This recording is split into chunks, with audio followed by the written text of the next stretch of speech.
Do you have to make the world's most annoying sounds every time you walk into a room? What can I say? I'm a symphony of destruction. Are you stirring your coffee with my Winsor & Newton paintbrush? It would appear that way. Quit stealing my stuff.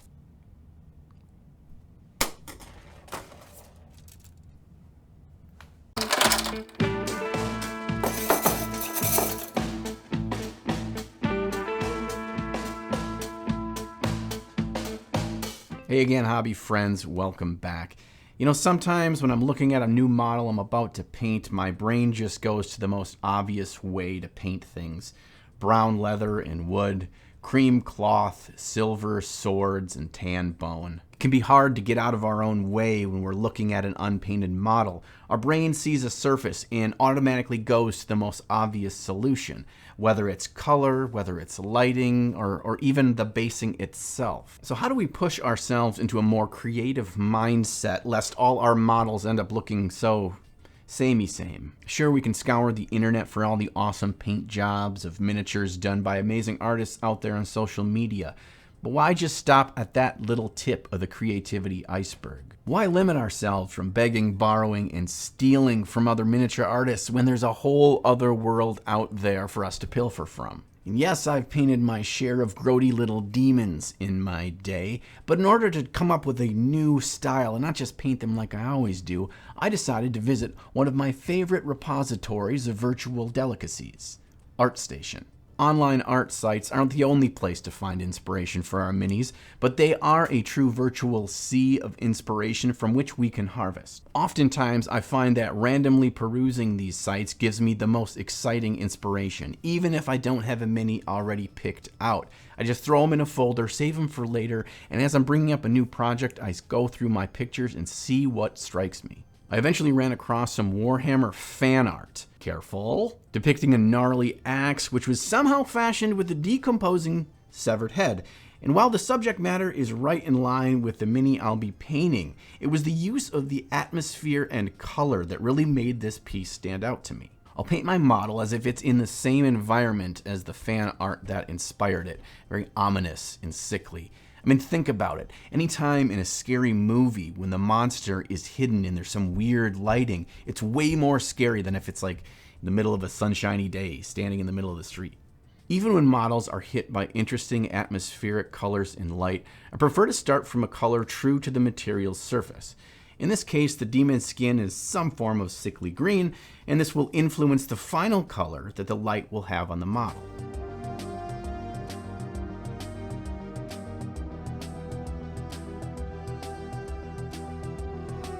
The artwork also seems to have a subtle richness of warm colors in the shadows, implying some kind of gore or soreness to the skin.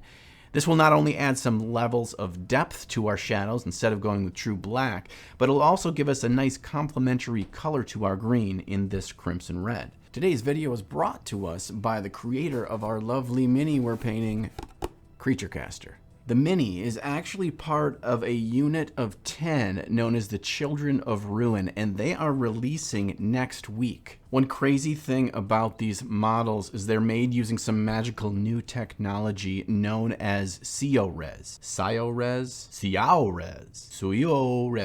Anyway, it's 22nd century technology in our little mini hands today. This stuff kind of seems too good to be true. All the details are super crisp and well defined without being too brittle. Oftentimes really small models in resin, because they're so brittle, will just snap when you're assembling them or playing your games. On the flip side, they're not so bendy to have that bendy sword syndrome that cheap plastic models often have. I'm also told that due to the extremely high temperature that they are exposed to while creating these models, they're incredibly durable. Like, you can drop them off the gaming table and not worry about them shattering.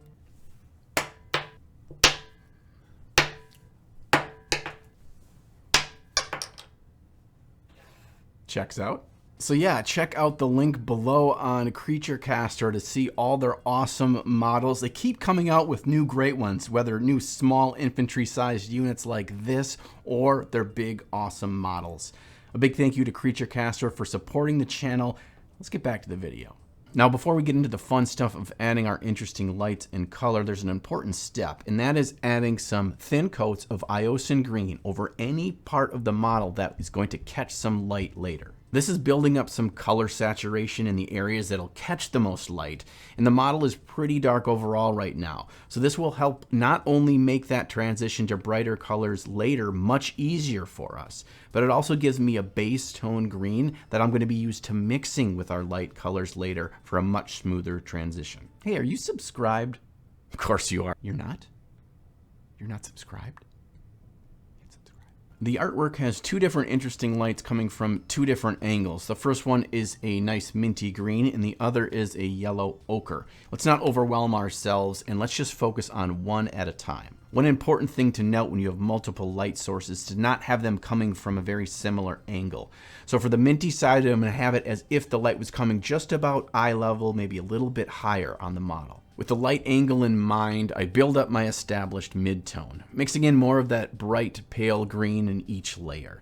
And I'll try to replicate the drama of the source piece by making some sharp jumps in brightness over small areas. This will help keep our piece more eye-catching at a greater distance.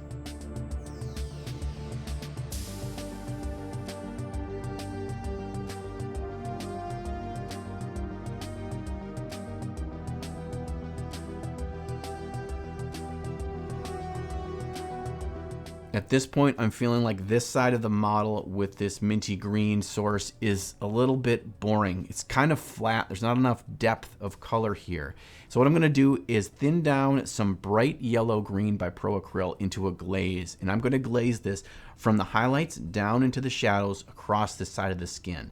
It really brings some more depth into this area while not going too far and making it read like yellow. Remember, the other side is going to be a yellow ochre, so we don't want them to feel too much alike. Now on the other side, much of the process is the same, which is great because we get to practice this multiple times on one model and get better at it. We mix our iosin green with ochre yellow to build up our color interest.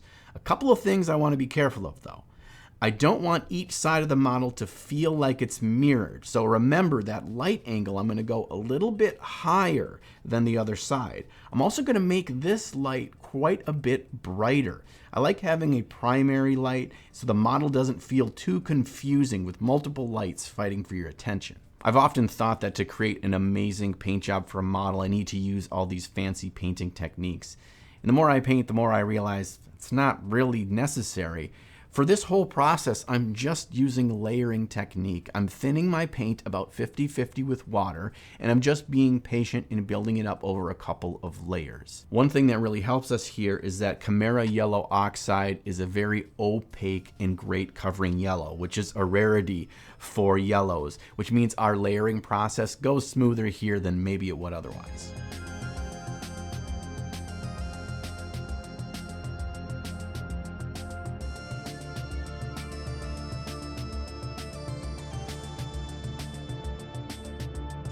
Another thing I try to remind myself of is to go brighter with our brightest highlights, especially here as our main focal light is hitting the model. So I add in some bright desaturated yellow with my yellow ochre for those final highlights to really boost and pick out the important details.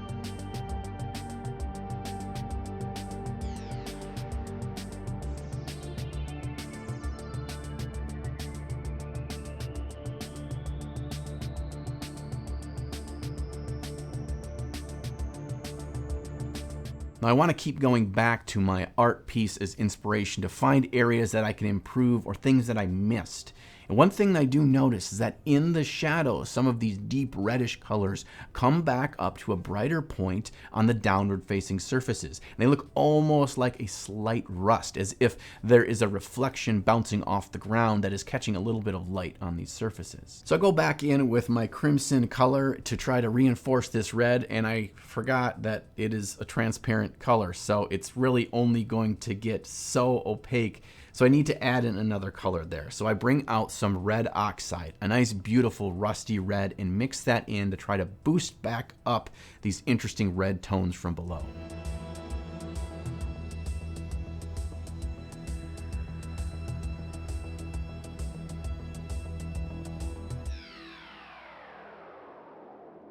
And now is where the Mini is really starting to come to unlife. Dad jokes. The added color depth is so cool, but equally as important is the fact that we're adding some more depth and reinforcing the shapes across the model. One thing I often find myself falling into is taking what makes miniatures so unique in that they're 3D objects, and I just don't paint the undersides at all to give them depth of shape. When it comes to the base, we often feel like we need to bring out different colors there, but if in this world these two weird lights are hitting the model, they would also hit the base. So I start with the paints that are already on my palette, my highlight colors for either light source, as well as that crimson color for right between the legs, and just slap those on. And then I can quickly slap on an enamel wash to show that this surface has a different original color. And then once that's dried, come back in with the makeup sponge in 2 steps. First with a dry sponge just to kind of buff off some of the areas. And then with a little bit of mineral spirits, I come back in and really remove it entirely to show that yellow and green color coming from the lights. I often get questions about where I buy my makeup sponges in bulk for cheap, so I put a link in the video description of those, as well as all the other good stuff that I use in my mini painting projects. That not only gets you what you need, but it supports the channel as well. And in the case of Monument Hobbies, Michigan Toy Soldier, and Element Games, you actually get a discount on your purchase as well. The last thing our base needs is just a few glints of light, same as our model used for the highlights, to show where the light is hitting those little rocks and pebbles and shining off.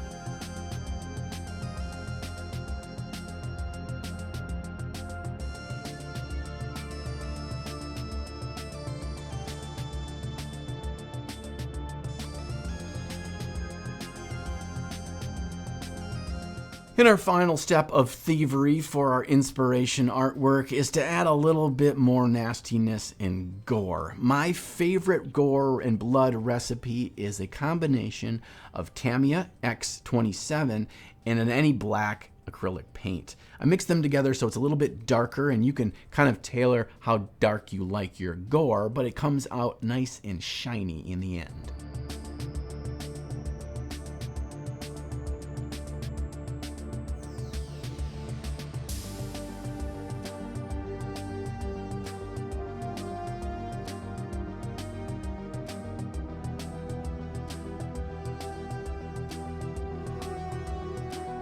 Well, here he is in all of his gory glory. God, this guy was just a ton of fun to paint, and I just got so much excitement from grabbing inspiration from a work of art.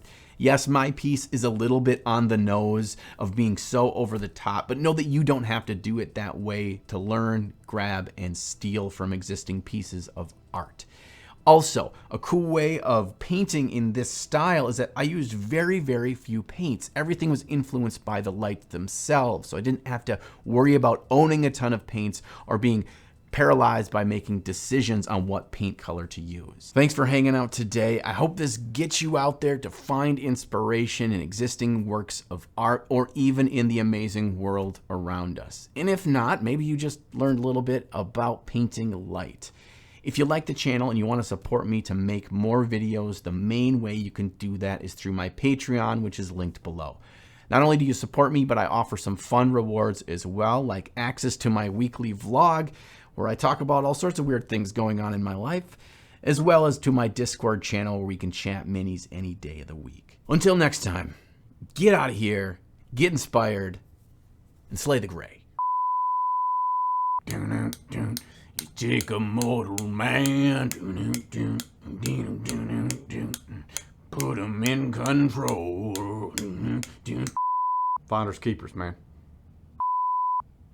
What are you gonna do? Like jitsu chop me? This ain't even coffee, this is whiskey. This inspires you to get out there and find some inspiration. Inspires inspiration. That's just use the same word multiple times in a row, John. That's real cool. I know all the words.